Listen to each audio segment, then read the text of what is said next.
салом бинандагони гиромӣ, нашри муфассали барномаи иттилоотии навид аст ки мустақиман аз телевизиони Сафина манзуратон менамоем. дар студия Манучер Маҳкамов ва Малоҳат Назар Шозода. Салом. имрӯз дар муассисаи давлатии боғи Ирами шаҳри Душанбе даври сеюми фестивали ҷумҳуриявии таомҳои миллӣ ва озмуни нон ва маҳсулоти нонӣ таҳти унвони зеби дастархон ҷамъбаст гардид. Катбонуҳои чирадаст аз шаҳру ноҳияҳои мамлакат таомҳои миллӣ, анвои гуногуни маҳсулоти нонӣ ва даҳҳо номгӯи дигари хӯрокҳои мардуми тоҷикро муаррифӣ намуданд. Шарҳи мавзӯъ дар гузориши ҳамкорони мо.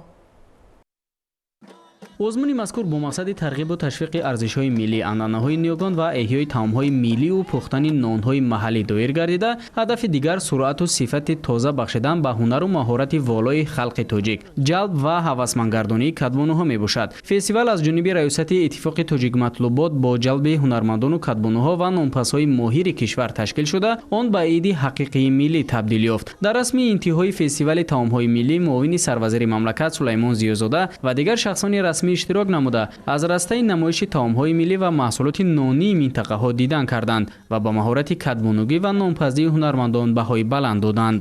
дар радифи дигар шаҳру ноҳияҳо шаҳри ваҳдат низ бо дастовардҳои зиёд омода намудани таомҳои миллӣ ва инчунин маҳсулотҳои нонӣ фаъолона иштирок намуданд. чӣ тавре ки шоҳиди он будем, дар болои дастархони тоҷиконаи имрӯзаи мо маҳсулотҳои нонӣ аз қабили чапотӣ, кулчаи хурд, кулчаи калон ва дигар маҳсулотҳои нонӣ омода карда шуда ба маърази тамошо гузошта шуданд ки ҳамаи ин ҳунарҳои аҷдодии гузаштагони мо мебошад.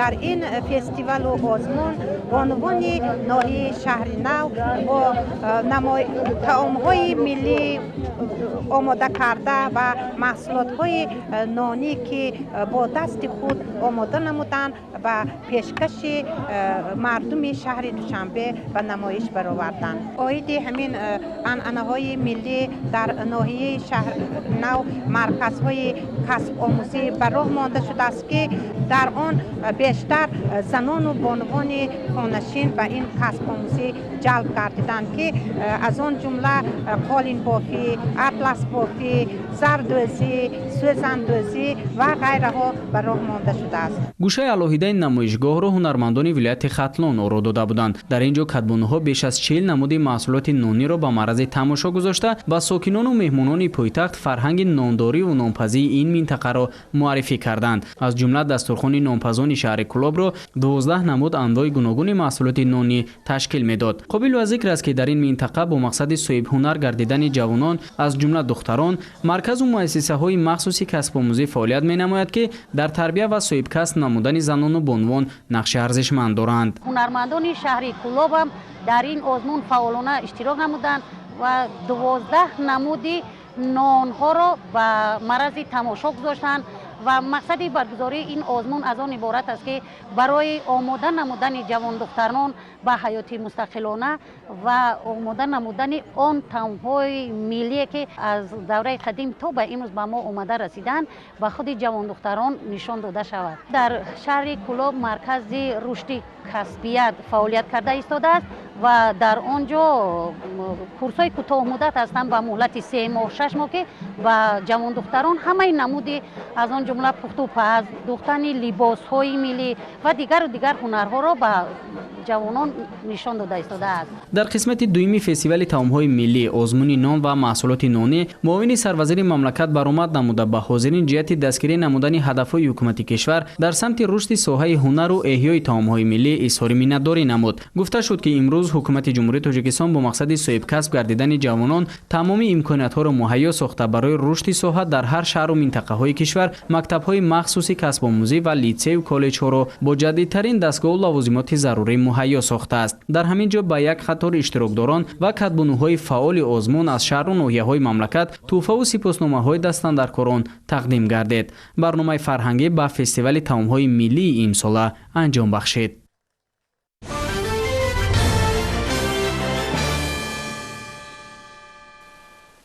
тавре хабар дода будем, ҳафтаи равон дар шаҳри Душанбе ҷаласаи ҳайати доварони озмуни байналмилалии санъати китоб баргузор шуд. Дар ин тадбир намояндагони давлатҳои аъзои Иттиҳоди давлатҳои мустақил иштирок ва роҷеъ ба ҷараёни баргузории он ибрози андеша намуданд. Озмун аз рӯи 10 номина доир шуда, рафти он аз ҷониби донандагони соҳа назорат ва ҳакамӣ хоҳад шуд. гузориши ҳамкоронамон дар ин хусус.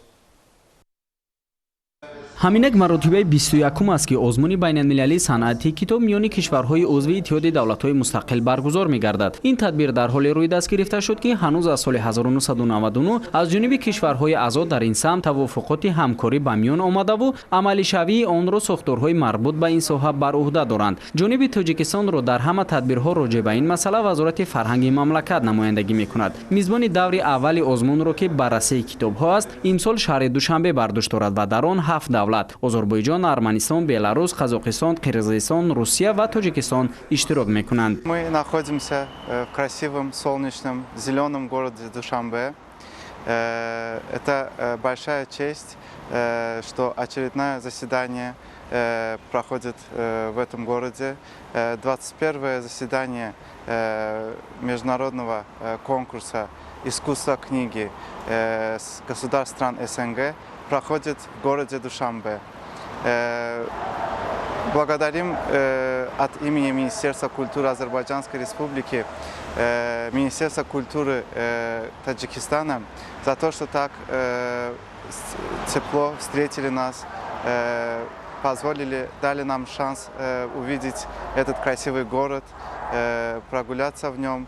А также мы за 2 дня на очень высоком уровне выполнили свою работу между странами СНГ. ёдовар мешавем ки моҳи июли ҳамин сол ҷаласаи навбатии шӯрои намояндагони доимии кишварҳои узви иттиҳод дар назди мақомоти оинномавӣ ва дигар ниҳодҳои иттиҳод дар шаҳри Мински, Беларусия баргузор шуд ва Тоҷикистонро муовини вазири фарҳанг Сафарзода Давлат Шариф намояндагӣ намуд. дар тадбири имрӯза ки идомаи мантиқии ҳамин ҷаласа арзёбӣ мешавад, давлатҳои аъзо ҳам ҳузурӣ ва ҳам маҷозӣ иштирок намуданд. ҷумҳурии Тоҷикистон ҳамасола дар ин озмуни бонуфуз иштирок мекунад ва даври аввал фақат инҷо баррасии китобҳо мешавад. ҷамъбастии он дар гумон кунам ки дар шаҳри Москва анҷом шавад дар немоҳои моҳи ноябр ва мо ҳам ноширони мо беҳтарин китобҳоро барои ин озмун пешниҳод карданд. китобҳо ҳам дар сатҳу сифати баланд чоп шуданд, ҳам аз нигоҳи мазмуну муҳтаво китобҳои беҳтарин ҳастанд ки Тоҷикистонро дар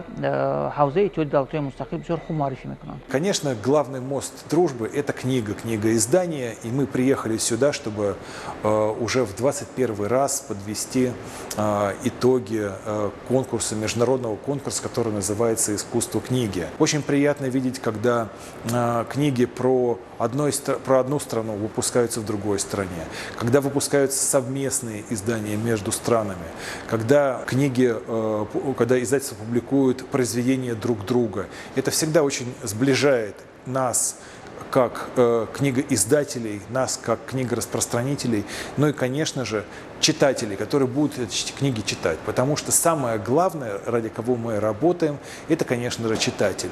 И благодаря именно этим книгам читатель будет лучше узнавать о своих соседях. Соседях, которые живут в соседних странах, а может быть и не только соседних, но и вообще во всем нашем содружестве. Всегда узнавать интересную культуру друг друга. Книга это мост дружбы. Поэтому я думаю, вот это книгоделие, издательское дело должно развиваться. Сейчас многие говорят, что книг мало читается. Нет, мы можем сказать, что книги, если хорошие, они читаются. Поэтому нам надо все совместно развивать переводческое дело. Например, мы не знаем ваших писателей, поэтов хороших, вы не знаете наших писателей, поэтов. Поэтому нам надо на высшем уровне решить этот переводческий вопрос, чтобы наши книги переводились на таджикский язык, ваш язык на казахский язык. И когда на следующей встрече мы были друг другу, мы читали своих, ваших авторов, вы наши читали авторов, например. Я и по телевизору посмотрел, по программе про Таджикистан, там, по-моему, вечером идет концерт на этой площадке, как красиво там все. LED-экран стоит, все везде это, да. И вообще, вчера мы были в горах, красивый, вечерний Душанбе мы посмотрели, тоже красиво. зимнан бояд таъкид намуд ки озмуни байналмилалии санъати китоб аз рӯи 10 номинатсия баргузор шуда. мақсад аз он ҳавасмандгардонии лоиҳаҳои беҳтарини нашриёт, таблиғи дастовардҳои соҳаи санъати китоб ва рушди табодули арзишҳои маънавию фарҳангӣ байни халқҳо мебошад. қобил ба зикр аст ки соли 2019 шаҳри Душанбе мизбони ҷаласаи доварони ин озмун гардида буд.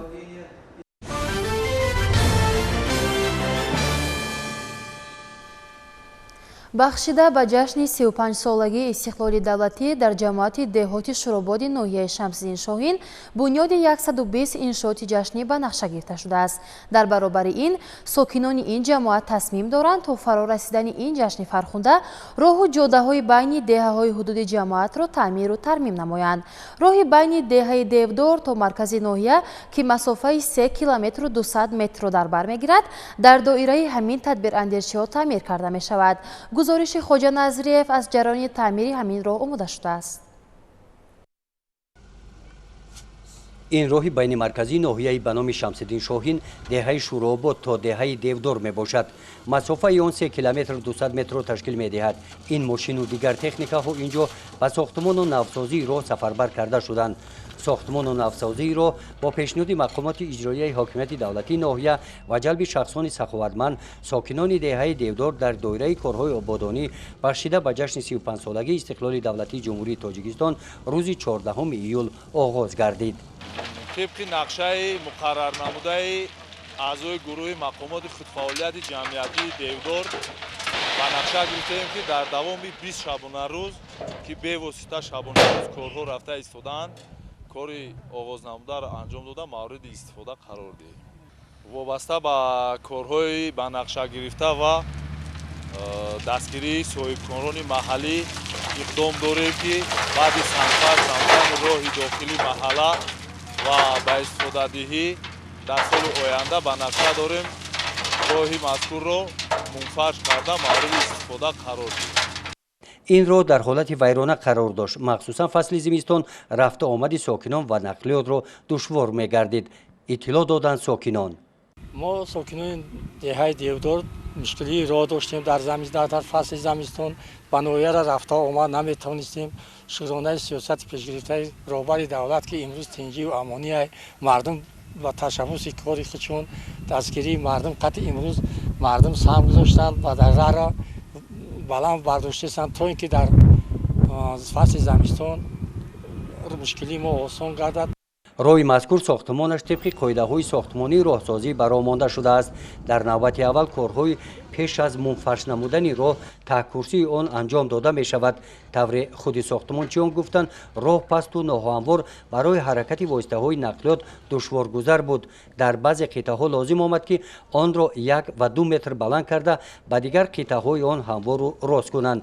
انشاءات مذکور در دوره انشاءات‌های جشنی در ناحیه به نقشه گرفته شده است. در دهه دیوداری جماعت دیود شوروباد با دستگیری به‌واسطه صاحبکاران محل اینچنین ساکنان خودی محله دیودار در مسافه 3.2 کیلومتر روی بین دهه دیودار تا مرکز نویا سنفرش کرده شدند. اینچنین هم شخصیت‌هایی که امروز می‌خواستند به زیارت خانه خدا برن اون رو اقدام کردند که همین مبلغی که برای زیارت خانه خدا می‌دادند امروز در همین راه صرف کردند. همین اقدام‌ها نسبت راه‌های داخلی در محله‌های نوبنیادی نورافشان، محله دبیدیان، اوریونده در مرکز نویا اینچنین راهی بین دهه خواجه غلطان تا سیدره رو به نقشه گرفتیم اقدام گرفتگی شده است. اگر ما عضو در همکاری با مؤسسه اداره نگهداری راه‌های ناحیه مقصد داریم که به‌واسطه تکنیکاش از سوی خودی اداره راه‌ها و با سهمگذاری خیلی اهالی مسئله هم سوزشواری هم شش قد مبلغ علاقه مردم جمع کرده در اشهر دست سرجمانه همین کارو اتمام رسونده می شود. صورت کارهای ساختمانی با جلب واسطه‌های نوی تکنیکی همروزه وسعت تازه پیدا می نمایند. از این رو در 2 قطعه ساختمان پل برآمانده شده است. این یکی از آن پل‌ها است. ساختمانیان با سنگ و شغل کشیده با مسائل‌های ساختمانی و قوای کاری با جلب حشرچیان انجام داده شدند. ана дар ин минтақаи роҳ бошад дар даромадгоҳ ба деҳаи девдор пули калон ва асосӣ сохта шуда истодааст. дар сохтмони он аз рӯи маълумот 30 тонна семент хароҷот гардидааст. ҳама рӯза аз 30 то 60 нафар сокинони деҳа ба ҳашар баромада дар корҳои сохтмонии пул саҳми худро гузошта истоданд. طبق نقشه ساختمانی کارهای پیش از منفرش نمودن راه مذکور تا جشن 33 سالگی استقلال دولتی جمهوری تاجیکستان به انجام میرسد. ساختمان راه در این دهه طریق اشر ساکنان را در سمت کارهای آبادانی محل باز هم نزدیکتر کرد. اینجا در این سمت ایده های نو روی کار آمدند. ایستگاه برای مسافران، چراغ نمودنی کوچه ها، به شهر مانند نمودن سیمای دهه هم اکنون از جانب شخصان سخاوتمند در همین روزها ساخته شدند. گزارش خواجه نظریف خدای نظر ظهوروف از ناحیه به نام شمس‌الدین شاهین برای برنامه اطلاعاتی نوید.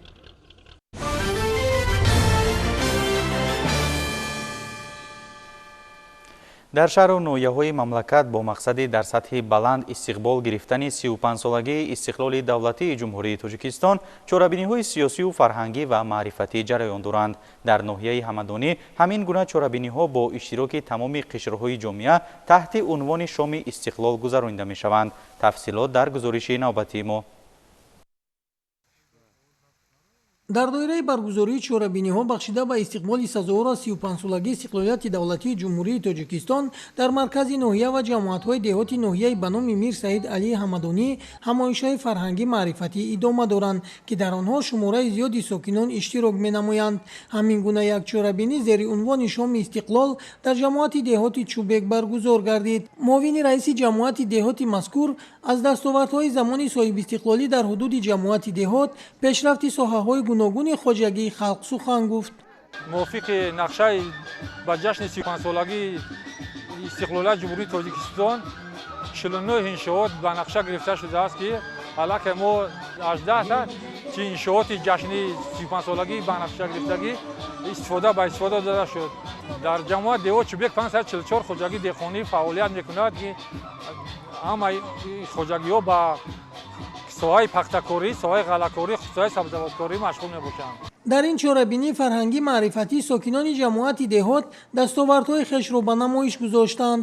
мавриди зикр аст, ки дар ҷамоати деҳоти мазкур 10 муассисаи таълимӣ фаъолият доранд ва хонандагони он пайваста дар озмуну олимпиада ва дигар чорабиниҳои сатҳи вилоятиву ҷумҳуриявӣ ва байналмилалӣ фаъолона иштирок намуда соҳиби ҷойҳои намоён гардиданд. медалу ифтихорнома ва маҳсули ҳунари аъзоёни маҳфилҳои муассисаҳо ба маърази дид гузошта шуда буд, ки меҳмонон аз онҳо диданд карданд.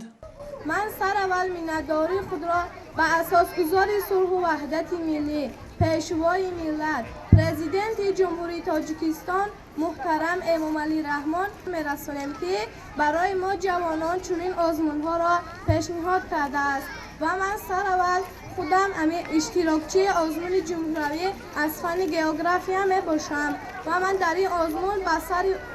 این آزمون رفته اشتراک کرده سزاوار جای سیوم گشتم. زنان بانوانی هنرمند نیز با براه ماندن گروه‌ها و دسته‌های هنرمندی در احیای هنرهای مردمی، پیشگیری از فرهنگ بیگانه پرستی، آماده نمودن دختران به حیات مستقلانه و در روحیه مهنت دوستی تربیت کردن نسل نورس و جوان سهمی ارزنده دارند. محصول هنری هنرمندان که به نمایش گذاشته شده بود به این چوربینی شکوهی دیگر بخشید. 30 سال شده است که به همین هنرهای مردمی سال مشغولیم. یکی زیاده از 100 نفر همین شاگرد ما تیار کردیم. یک با میخواهیم که با آینده با بسیار ترک داخل همین شاگرد تیار کنیم. امروز در همین چوربینی زیاده از 100 نمود همین چیزای دسترنج خدمت داخل آوردن، به نمایش آوردن. نمایندگان مقامات اجرایی حکومت دولتی ناحیه ساکنان جماعت را با فرارسی جشن عمومی ملی تبریک گفته ابراز داشتند که هدف از برگزاری چوربینی مذکور اجرای دستور و سپارش‌های رهبریت عالی کشور، آمادگی به جشن‌های در پیش ایستاده، جلب بیشتر ساکنان به کارهای آبادانی و بنیادکاری در روحیه مهنت دوستی و وطن دوستی تربیت نمودن جوانان، پیشگیری از فرهنگ بیگانه پرستی میباشد. در ادامه همایش برنامه فرهنگی با پیشنهاد سرود و رقص‌ها خاتمه بخش چوربینی شام استقلال گردید. شیرینجان سفرزاده سیف‌الدین اسماعیلوف از ناحیه همدانی برای برنامه نوید.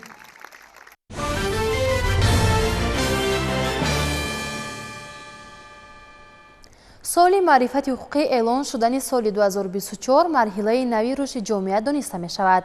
эълони ин сол барои инкишофи фарҳанги сиёсию иқтисодӣ ва иҷтимоии сокинон нақши бориз хоҳад гузошт. вобаста ба баланд бардоштани маърифати ҳуқуқии шаҳрвандон дар ташкилоту корхонаҳо корҳои фаҳмондадиҳӣ идома доранд. чунин як мулоқот дар ҷамъияти саҳомии кушодаи фурудгоҳи байналмилалии Кӯлоб бо ибтикори масъулони прокуратураи нақлиёти ҷумҳурии Тоҷикистон баргузор гардид. баланд бардоштани маърифати ҳуқуқии аҳолӣ ва тавсеяи донишҳои ҳуқуқӣ аз ҷумлаи масъалаҳои муҳими ҳаёти имрӯза ба шумор рафта, давлату ҳукумати мамлакат таҳти роҳбарии президенти ҷумҳурии Тоҷикистон муҳтарам Эмомалӣ Раҳмон санадҳои меъёрии ҳуқуқии муҳим ва барномаҳои алоҳидаро таҳияву қабул намудааст. зимни баргузории як ҳамоиш дар ҷамъияти саҳомии кушодаи фурудгоҳи байналмилалии Кӯлоб бо иштироки Зоҳирзода Саидакрам, ёрдамчии калони прокурори нақлиёти ҷумҳурии Тоҷикистон, Солеҳзода Дадаҷон, сардори шӯъбаи умумии прокуратураи нақлиёти ҷумҳурии Тоҷикистон бо кормандони ҷамъияти саҳомии кушодаи фурудгоҳи байналмилалии Кӯлоб, гумрук, милитсия, шӯъбачаи назоратии сарҳадӣ ва филиали Тоҷик Аэронавигатсия аз рӯи масъалаҳои вобаста ба эълон гардидани соли 2024 ҳамчун соли маърифати ҳуқуқӣ ба роҳ монда шуд. таъкид гардид, ки иқдоми наҷиб, яъне соли 2024 ҳамчун соли маърифати ҳуқуқӣ эълон гардидан ба дурнамои неки таҳкими низоми демократӣ, ҷомеаи адолатпарвару ҳуқуқмеҳвар ва қонунсолор мусоидат менамояд, зеро ҷомеае ки ба инсонҳои бомаърифат ва тарбиятдида такя мекунад, аз шикасти ирода ва таназзул эмин буда ба пирӯзии сартосарӣ ноил мегардад. дар ин нишаст ҳамзамон баромадкунандагон вобаста ба амалишавии барномаи давлатии муқовимат ба ҷинояткорӣ дар ҷумҳурии Тоҷикистон барои солҳои 2021-2030, стратегияи муқовимат бо экстремизму терроризм дар ҷумҳурии Тоҷикистон барои солҳои 2021-2025 ва шарҳу тавзеъи муҳтавои баромади асосгузори сулҳу ваҳдати миллӣ пешвои миллат, президенти ҷумҳурии Тоҷикистон муҳтарам Эмомалӣ Раҳмон бо фаъолон ва ходимони дин аз 9 марти соли ҷорӣ маъруза карданд. масъулини прокуратураи нақлиёти ҷумҳурӣ ва роҳбарияти ҷамъияти саҳомии кушодаи фурудгоҳи байналмилалии Кӯлоб оид ба масъалаҳои болозикр фикру андешаҳои худро баён намуда, аз кормандони фурудгоҳ ва мақомотҳои ҳифзи ҳуқуқ даъват ба амал оварданд, ки дар мубориза бо терроризму экстремизм устувор буда баҳри пойдории сулҳу ваҳдати миллӣ фаъолияти хешро ба роҳ монанд. зимнан таъкид шуд, ки имрӯз дар мамлакат вазъи ҳуқуқии тамоми соҳаҳо бо санадҳои меъёрии ҳуқуқӣ танзим гардида таҳким меёбанд ва мавҷудияти базаи мустаҳками қонунгузорӣ рушди пайвастаи соҳаҳои мамлакатро таъмин намуда ба омилҳои асосии инкишофи ҷомеаи шаҳрвандӣ замина мегузорад. дар фарҷоми ҳамоиш вобаста ба масъалаҳои болозикр миёни маърузачиён ва иштирокдорон саволу ҷавоб сурат гирифт, ки ҳозирин бо истифода аз иштироки мутахассисони соҳа ба саволҳои худ посухҳои мушаххас гирифтанд.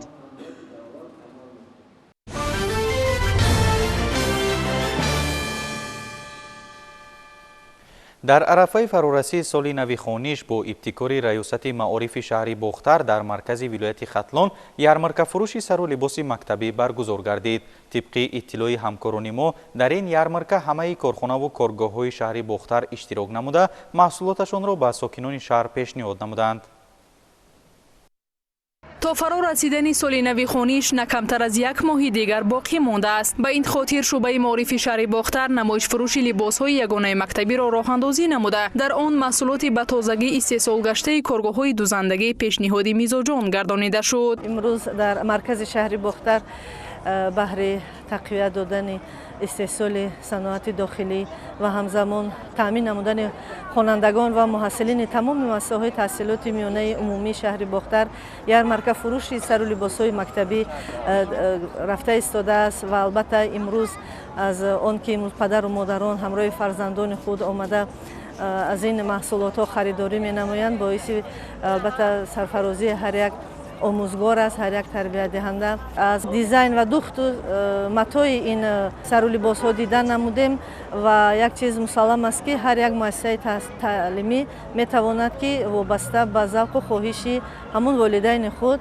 як либоси махсуси ҳамун муассисаро фармоиш диҳад. قابل ذکر است که چند سال قبل در همین شب و روز والدین خوانندگان با تشویش‌های زیاد راهسوی بازار و دکان‌های لباس فروشی پیش گرفته با صرف و خرج مبلغ‌های زیاد به فرزندان خود لباس‌های مکتبی خریداری می‌نمودند. همکنون به فعالیت پرداختن کارگاه‌های دوزندگی در همه منطقه‌ها پدر و مادران امکان پیدا کردند که به خرج راهگیرا و دیگر تشویش‌های زیادتی از جای محل زیست خویش همگونه سر و لباس یگانه مکتبی را که چهوران خوش‌ذوق وطنی با سطح و صفت بلند آماده کردند خریداری نمایند. امروز ما پدر و مادران عهده‌دار هستیم که برای فرزندان خویش شرایط خوب مهیا نماییم و چخلی که دیده استادیم در یارمارکه فروشی سر و لباس مکتبی قرار داریم. من همچون مادر طرفدار چنین یارمارکه‌ها هستم که فرزندان ما از همین گونه مقصد متاح‌های زیبا و با صفت و متاح‌های وطنی استفاده میبرند، شرکت‌های وطنی استفاده میبرند و این هم باشد برای تربیت درست فرزندان ما که رعایت طلبات مکتبداری می باشد برای فرزندان ما مساعد است. برای ماندن چنین نمایش فروش لباس‌های یگانه مکتبی از یک طرف در ارزانی و فراوانی مال و محصولات محلی مساعدت نماید، از جانب دیگر در فراهم آوردن جایهای نویکاری برای نفران بیشغل مساعدت خواهد کرد. روی کار آوردن چنین اقدامات نجیب امکان می‌دهد که اشیاء خام وطنی در حدود جمهوری تا حد نهایی کارکرد شده. با این وسیله هم سطح روزگاری ساکنان بهتر شود و هم به بودجه مملکت مبلغ‌های علاوه‌ای وارد گردد. بسیار یک نرخ ارزان و با صفت بهترین که این گونه شرکت‌ها فعالیت میکنند. ما باید رو آوریم به همون شرکت‌های دولتی، شرکت‌هایی که استحصال لباس‌های پختگین هستند که برای سلامتی فرزندان ما مساعدت میکند. تاسیس و تشکیل نمودن چنین یارمارکه‌ها بار دیگر امکان میدهد که تمام والدین و آموزگاران با یک سرجمی این معرکه را نیز با یک سربلندی جنبست نمایند و علاقه به آغاز سال نو تحصیل آمادگی بینند. با اطلاع مسئولین شعبه معارف شهر نقشه تامین لباس در سال روان 73687 جفت پیش بینی شده تا به امروز 51580 جفت دسترسی خوانندگان گردیده است که اجرایش نقشه 70% را تشکیل می‌دهد و در نظر است که در سال نو تحصیل خوانندگان پورا با سر و لباس یگانه مکتبی تامین خواهند گردید. گزارش شهلای احمدخان فیروزجان قربانو بر برنامه اطلاعاتی نوید از شهر باختر.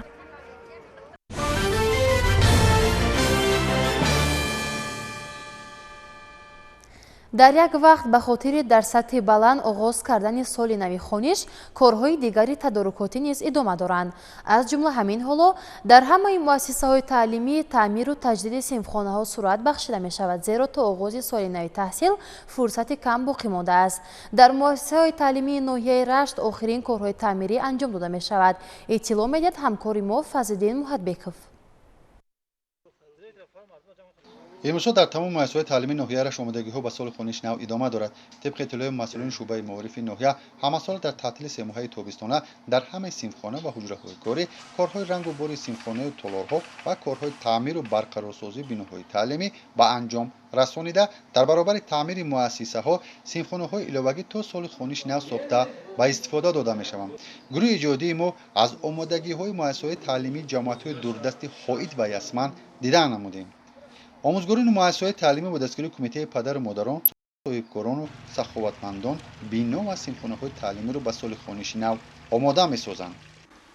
در مؤسسه ما قسم آبادانی درون مؤسسه پورا از تعمیر برآورده شده است که برای 825 نفر خواننده در دو بست تیار می‌باشد و قسم‌های بیرونی مؤسسه اطراف مؤسسه در روزهای نزدیک به انجام رسانیده می‌شود و حساب کمیته پدر و مادران باشد. دروازه خود همین مؤسسه بازسازی کرده شده است و قسم‌های آبادانی از حساب دستگیری کمیته پدر و مادران در میدانچه ورزشی والیبال کودکان بیرون از مؤسسه ادامه دارد. طبق اطلاع مسئولین ساحه امروزها در همه مؤسسه‌های تعلیمی ناحیه آمادگی‌ها به سال خوانش نو ادامه داشته بهر سر وقت به انجام رساندن کارهای تعمیری و تجهیزاندن مؤسسه‌ها با لوازمات ضروری چاره‌های دخلدار اندیشیده می‌شود. مؤسسه ما عین 60% تعمیر شده است. خب ما رنگ و بار کرده استفاده شدیم. کوشش می‌کنیم که تا سال خوانش نو رو پورا تامین نماییم. آمادگی‌ها به سال نو خوانش در مؤسسه‌های تعلیمی ناحیه رشت در سطح ضروری ادامه داشته. اهل معارفچیان ناحیه بهر بهتر نمودن تعلیم و تربیت نسل نورست تمام کوشش و غلط خود را روانه می نمایند.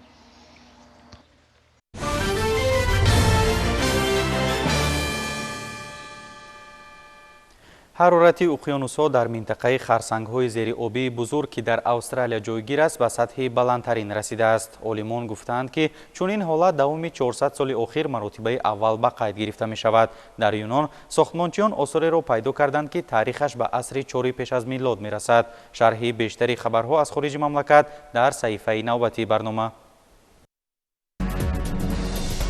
عالمان دانشگاه ملبورن از سال 1618